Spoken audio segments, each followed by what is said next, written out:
Hey guys, and welcome back to the Lucid Nightmare. I'm your host as always, Jay Schatzer, and today I've got a fantastic slasher from Italy.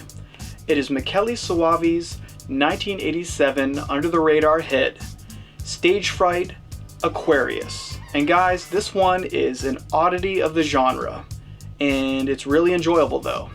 So let's get right into this crazy flick. Here is Stage Fright, Aquarius.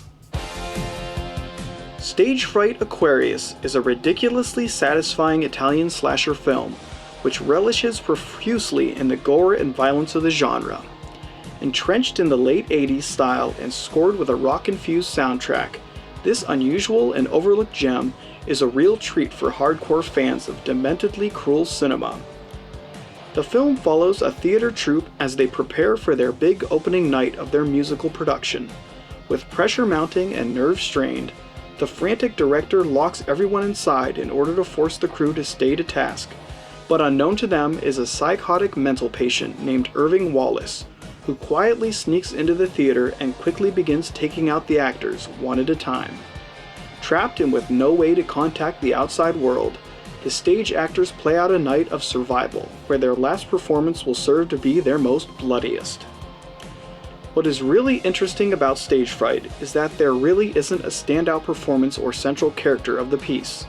The real star, in a sense, is the combined grouping of the theater troupe, not to mention the faceless killer who spends most of the time taking lives dressed up as a huge creepy owl. Yeah, that's what the killer wears for a good majority of this movie. Jason Voorhees may have a hockey mask, and Michael Myers may have his creepy Shatner mask, but Stage Fright's main antagonist, dubbed Night Owl, aka Irving Wallace, has a nightmarish owl mask.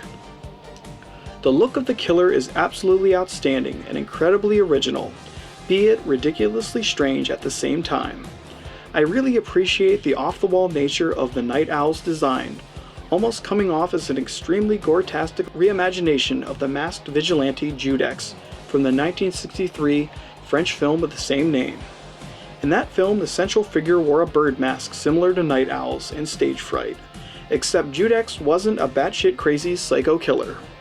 In the end, the visual presentation of the character of the Night Owl is tremendously well done and feverishly frightening. When it comes to blood and guts, Stage Fright has what you gorehounds are looking for. From nasty dismemberments, brutal impalings, and grotesque chainsaw kills, director Michele Soavi gets down and dirty in the most spectacular of ways.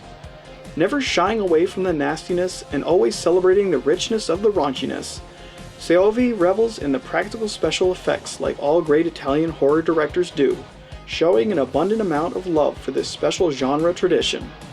The respect he gives to the gore is greatly appreciated, and it helps bring a sense of severity to the film, perfectly matching the frantic situation that the cast of characters find themselves in. Outlandishly visceral, this is one Italian slasher flick that embraces the traditions of the genre and just rolls with it in abundant fashion and bloody results. Stage Fright Aquarius is a fervent horror film that opts to engage in its more primal urges.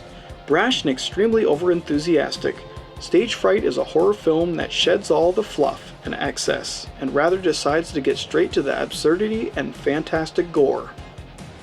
Existing solely in the time of the 80s and energized to the style and atmosphere of the setting, this is a film that knows what it wants to be and has no qualms in shamelessly promoting the grungy quality of the subject matter. If you are a huge fan of the slasher genre and you love your Italian horror films raunchy, ridiculous, and wholeheartedly mean-spirited, then you owe it to yourself to check this one out. Stage Fright Aquarius is stylistic sleaze that's guaranteed to please. And guys, that is the uber violent Stage Fright Aquarius. Just an underrated gem of the genre and one hell of a fun slasher. But that's it for me today. Hope you enjoyed that one, and I hope you like what I'm doing here. If you do, please like and subscribe. And if you have time, leave a comment below because I'd love to hear from you. But until then guys, I will see you at the next movie review. Take care.